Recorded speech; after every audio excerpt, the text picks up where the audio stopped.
Welcome to the Slop Farm. Enjoy the video. You have the file open. Start by checking image canvas size or image resize so you know current dimensions and resolution. Once done, decide whether you need pixel, percent, or physical units like mm, and set resolution for print use 300 dpi, for screen 72 dpi.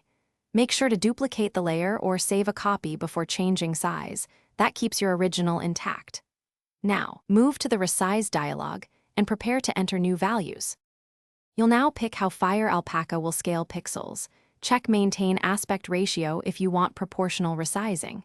Then choose units, pixels for web, mm or cm for print, and enter exact width or height, or use percent for quick scaling. Next, select Interpolation.